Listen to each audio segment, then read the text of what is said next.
Hello and welcome my dear students. It is the next lecture of Human Health and Disease and आज के इस video lecture में हम first disease पढ़ने वाले हैं विच इज़ मलेरिया।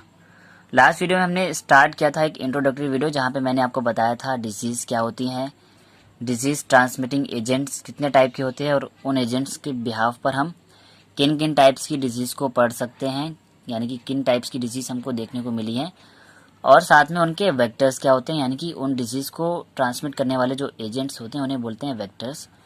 तो डिजीज़, वेक्टर और टाइप्स ऑफ डिजीज़ ये सब हमने लास्ट वीडियो में कवर कर लिया था, यानी कि वो एक बेसिक वीडियो था जहाँ पर हमने सारी की सारी आउटलाइंस को कवर कर लिया था। सो नाउ आज के इस वीडियो से हम स्टार्ट कर रहे हैं, वन बाय वन हम सारी की सारी डिजीज़ को कवर कर लेंगे। तो आज हम जो पहली डिजीज़ स्टडी करने वाले हैं दैट इज़ मलेरिया। तो इस वीडियो को बहुत ध्यान से देखिएगा पेशेंटली। मैं आपको सारे के सारे फैक्ट्स इस मलेरिया से लेकर जितने भी फैक्ट हैं सारे आपको डिस्कस करने वाला हूँ। सो चलिए स्टार्ट करते हैं। तो फर्स्ट ऑफ ऑल बात करें तो मलेरिया का जो कॉजिंग एजेंट होता है वो होता है प्लाज्मोडियम। और मलेरिया एक प्रोटोजोन डिजीज़ है, यानी कि ये प्रोटोजोआ के मेंबर से होती है। तो plasmodium a tiny protozoan is responsible for malaria, यानी कि ये प्लाज्मोडियम जो है एक प्रोटोजोआ का मेंबर है, फाइलम प्रोटोजोआ का, और यही मलेरिया को कॉज करता है। तो ये डिजीज़ एक प्रोटोजोन की वजह से हो रही है, इसलिए मलेरिया को रखा गया है प्रोटोजोन डिजीज़ के कैटेगरी में, यानी कि ऐसी डिजीज़ जो किसी प्रोटोजोआ के मेंबर्स की वजह से फैल रही है। अब प्लाज्मोडियम तो एक प्रोटोजोन है और इस प्लाज्मोडियम की अलग अलग टाइप की स्पीशीज़ देखने को मिली हैं और वो अलग अलग टाइप की जो स्पीशीज़ हैं वो अलग अलग टाइप की कैटेगरीज में मलेरिया को स्प्रेड करती है।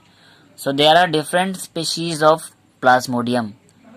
वो अलग अलग स्पीशीज़ देख लीजिए, एक तो प्लाज्मोडियम वाइवैक्स, प्लाज्मोडियम मलेरिया और प्लाज्मोडियम फेल्सीपेरम। इनमें से जो सबसे ज़्यादा फेटल वायरस है, फेटल प्रोटोजोन है, वो है हमारा प्लाज्मोडियम फेल्सीपेरम, जो कि बहुत ज़्यादा हाई फीवर कॉज कर सकता है ह्यूमन बींग्स में। तो हमने देखा ये तीन टाइप के प्लाज्मोडियम की स्पीशीज हैं, एक तो प्लाज्मोडियम वाइवैक्स, एक प्लाज्मोडियम मलेरिया और falciparum, which are responsible for different types of malaria, यानी कि ये तीनों के तीनों स्पीशीज जो है मलेरिया की वो अलग अलग टाइप के सिम्टम्स वाले मलेरिया को कॉज करते हैं। तो हमें पता चल गया कि मलेरिया का कॉजिंग एजेंट कौन है, ये एक प्रोटोजोन है जिसको बोला हमने प्लाज्मोडियम, और प्लाज्मोडियम की तीनों कैटेगरीज हमने पढ़नी कि कौन कौन सी यहाँ पर स्पीशीज हैं प्लाज्मोडियम की। अब हम देखते हैं कि जो प्लाज्मोडियम है ये किस तरह से इन्फेक्शन कॉज करता है ह्यूमन बॉडी में। So plasmodium enters the human body as sporozoites. अब ये स्पोरोजॉइट क्या होती है, ये उस प्लाज्मोडियम प्रोटोजोन की इन्फेक्टेड स्टेज है, यानी कि इनकी लाइफ साइकिल की जो इन्फेक्टेड स्टेज है उसे बोलते हैं sporozoite. Through the bite of infected female anopheles mosquito. ये समझ लीजिएगा, फीमेल एनाफिलीज मॉस्किटो की बाइट से मलेरिया कॉज होता है। और इसीलिए मैं बोल रहा हूँ कि लास्ट वीडियो आपके लिए बहुत इंपॉर्टेंट है जहाँ पे मैंने आपको वेक्टर टर्म बताई थी। वेक्टर का मतलब होता है वो ऑर्गेनिज्म जो हमारे पैथोजेंस को, यानी कि डिजीज कॉजिंग एजेंट्स को किसी होस्ट में ले जाने में हेल्प करें, उन्हें बोलते हैं वेक्टर। तो यहाँ जो फीमेल एनाफिलीज मॉस्किटो है ये एक वेक्टर है जो कि प्लाज्मोडियम को अपनी बाइट में रखकर ले जाएगा और ह्यूमन के ब्लड में छोड़ देगा, ठीक है।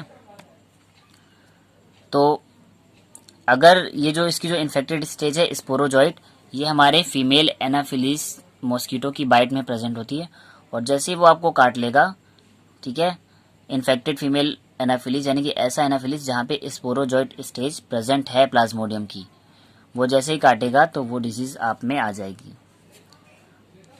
सो now the parasite initially multiply within the liver cells and then attack the RBCs या red blood cells।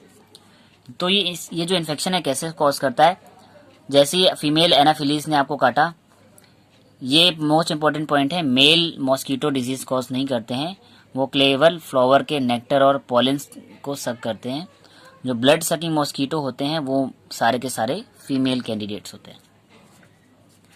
सो जो फीमेल एनाफिलीज है जैसे ही बाइट करेगा तो जो प्लाज्मोडियम है वो हमारी बॉडी के अंदर आ जाएगा, एंटर कर जाएगा और फिर वो हमारी बॉडी में जाएगा लिवर सेल्स के अंदर, वहाँ पे क्या करेगा, मल्टीप्लाई यानी अपने नंबर्स को बढ़ाएगा, यानी कि ये रिप्रोडक्शन करके अपने नंबर को बढ़ाएगा। और उसके बाद सीधे सीधे ये जो प्लाज्मोडियम है वो अटैक कहाँ पर करता है, हमारी बॉडी में आरबीसीज में, यानी कि रेड ब्लड सेल्स में। और ये रेड ब्लड सेल में क्या इफेक्ट करेगा, they release a toxic substance called hemozoin which rupture the RBCs and cause chill and high fever recurring every 3 और 4 डेज। तो ये जो रेड ब्लड कार्ब सेल्स है, इन पे ये क्या अटैक करता है, ये अपने से एक टॉक्सिक सब्सटेंस को रिलीज करता है। उस टॉक्सिक सब्सटेंस को, जहरीले सब्सटेंस को बोलते हैं हीमोजोइन। और जैसे ये हीमोजोइन आरबीसी के अंदर जाता है तो आरबीसी हो जाती है रप्चर, यानी कि ये बस्ट कर जाती है, फट जाती हैं, यानी कि जो आरबीसीज हैं वो धीरे धीरे डिस्ट्रॉय होने लगती हैं। और इसकी वजह से क्या होता है, ऐसे इन्फेक्टेड के पर्सन, ऐसे डिजीज में क्या होता है, जो इन्फेक्टेड पर्सन होता है उसमें चिल वाली कंडीशन आ जाती है, यानी कि उसको बहुत ठंड लगती है और बहुत तेज बुखार होता है। और वो बुखार बार बार करीब 3 से 4 दिन रिपीट होता है। मीन्स जैसे ही आरबीसी की रप्चरिंग स्टार्ट होगी तो हमको जो सिम्टम्स आते हैं, चिल यानी कि ठंड लगना, एंड हाई फीवर, जो कि बार बार अप्रोक्स 3 से 4 दिन के गैप में बार बार रिपीटेशन होता है हाई फीवर का। तो ये तो हमारे कुछ सिम्टम्स थे। अब ये किस तरह से प्रोसेस होती है फैलाने की, इसे भी देख लेते हैं, यानी कि ये डिजीज किस तरह से स्प्रेड हो रही है। So when a female anopheles mosquito bytes an infected person, यानी कि अगर फीमेल एनाफिलीज मॉस्किटो है जो कि नॉर्मल है, वो किसी भी इन्फेक्टेड पर्सन को काटेगी, यानी कि उसके ब्लड को सक करेगी, तो उस इन्फेक्टेड पर्सन के ब्लड में प्लाज्मोडियम प्रेजेंट होगा। और जैसे ही मॉस्किटो उसके ब्लड को सक करेगी तो प्लाज्मोडियम जो है उस ब्लड के साथ कहाँ पर आ जाएगा, मॉस्किटो की बॉडी में। So the parasite enters into the mosquitoes body and undergo further development. जैसे ही फीमेल मॉस्किटो ने किसी इन्फेक्टेड पर्सन को बाइट किया तो उस बाइट के साथ प्लाज्मोडियम जो है मॉस्किटो की बॉडी के अंदर आ गया और वहां पे अपना आगे का डेवलपमेंट उसने स्टार्ट किया। Now the parasite multiply inside the body of mosquito, यानी कि ये जो पैरासाइट है प्लाज्मोडियम, अब ये मॉस्किटो की बॉडी में आ गया है और वहीं पे क्या करेगा, अपने आप को मल्टीप्लाई करेगा, यानी अपने नंबर्स को बढ़ाएगा रिप्रोडक्शन करके, और फिर अपनी इन्फेक्टेड स्टेज बनाएगा जिसको कि बोलते हैं स्पोरोजोइट्स। तो जैसे ही मॉस्किटो ने इन्फेक्टेड पर्सन को बाइट किया तो प्लाज्मोडियम आ गया मॉस्किटो की बॉडी के अंदर और वहां पर उसने मल्टीप्लिकेशन स्टार्ट किया और अपने इन्फेक्टेड स्टेजेस बना ली जिनको बोलते हैं हम स्पोरोजोइट्स। अब ये सारे के सारे जो स्पोरोजोइट्स हैं are stored in their salivary gland, यानी कि ये मैच्योर होने के बाद मॉस्किटो की सेलिवरी ग्लैंड में आ जाते हैं जहां पे सलाइवा होता है, यानी कि माउथ के रीजन में आ जाते हैं। अब क्या होता है, when these infected mosquitoes bite a normal human being the sporozoites are enter into his or her body and cause malaria. अब हमारे जो स्पोरोजोइट थे वो इन्फेक्टेड मॉस्किटो की सेलिवरी ग्लैंड में आ गए। अब जैसे ही वो मॉस्किटो दोबारा से किसी नॉर्मल पर्सन को बाइट करेगा तो वो अपनी बाइट के साथ साथ उन स्पोरोजोइट्स को, यानी कि मॉस्किटो जो प्लाज्मोडियम की जो इन्फेक्टेड स्टेज है स्पोरोजोइट, उसको उस नॉर्मल पर्सन के ब्लड में रिलीज कर देगा। और जैसे रिलीज कर देगा तो जो स्पोरोजोइट है वो ह्यूमन बॉडी के अंदर आ जाएगा, एक नॉर्मल ह्यूमन के अंदर, और उस नॉर्मल ह्यूमन के अंदर वो मलेरिया को कॉज कर देगा। तो इस तरह से ये डिजीज स्प्रेड होती है। कुछ और इम्पोर्टेंट पॉइंट हैं जो आपको जान लेने चाहिए। So malarial parasite requires 2 host. Host वो ऑर्गेनिज्म जहां पर कोई भी पैरासाइट जाकर रहेगा, ठीक है।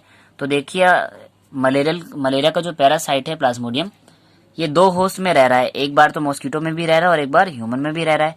तो इसके पास 2 होस्ट हुए ना, एक तो ह्यूमन एंड दूसरा मॉस्किटो। तो इसको अपनी लाइफ साइकिल कंप्लीट करने के लिए 2 होस्ट चाहिए, एक तो ह्यूमन और एक मॉस्किटो। यहाँ पे एक टर्म आती है डाइजेनेटिक लाइफ साइकिल।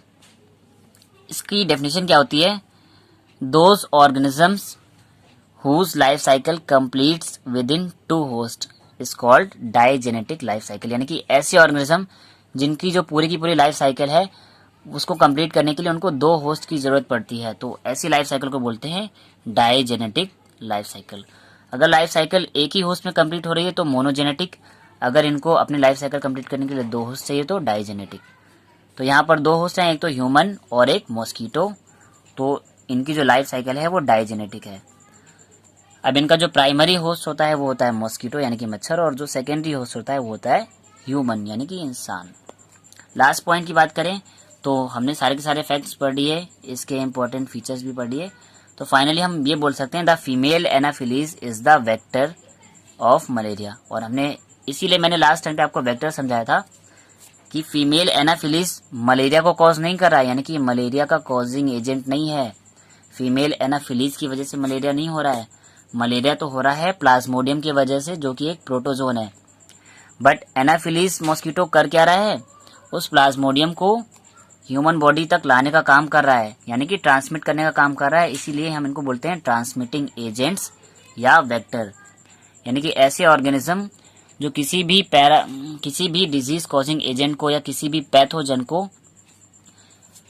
किसी भी एक होस्ट से उठाकर दूसरे होस्ट में लाने का काम करेंगे, उन्हें बोलेंगे हम क्या बोलेंगे, वेक्टर्स। सो इसीलिए लास्ट वीडियो इंपॉर्टेंट है। सो अगर आपने लास्ट वीडियो मिस कर दिया है जहाँ पे मैंने डिजीज, पैथोजन और वेक्टर्स सबको अच्छे से एक्सप्लेन किया है, अगर आपने वो मिस कर दिया है तो प्लीज़ डिस्क्रिप्शन बॉक्स पर दिया गया लिंक है, उस पर क्लिक कीजिएगा और आप उस लिंक पर क्लिक करते ही उस वीडियो को देख पाएंगे जहाँ पे मैंने डिजीज, वेक्टर्स और पैथोजेंस को डिस्कस किया हुआ है। सो आज के वीडियो में इतना ही स्टूडेंट, नेक्स्ट वीडियो में हम नेक्स्ट डिजीज़ को डिस्कस करेंगे। सो ये वीडियो आपको कैसा लगा कमेंट करके बताएं, और अगर ये वीडियो आपको समझ आए तो इसे लाइक करें एंड ज़्यादा से ज़्यादा स्टडी रिलेटेड ग्रुप्स में शेयर करें ताकि ज़्यादा से ज़्यादा स्टूडेंट्स इस वीडियो को देखें। साथ ही चैनल को सब्सक्राइब कर लें और बेल आइकन भी प्रेस कर लें ताकि अपकमिंग वीडियोज़ की नोटिफिकेशन आपको टाइमली मिलते रहें। Thanks my dear students.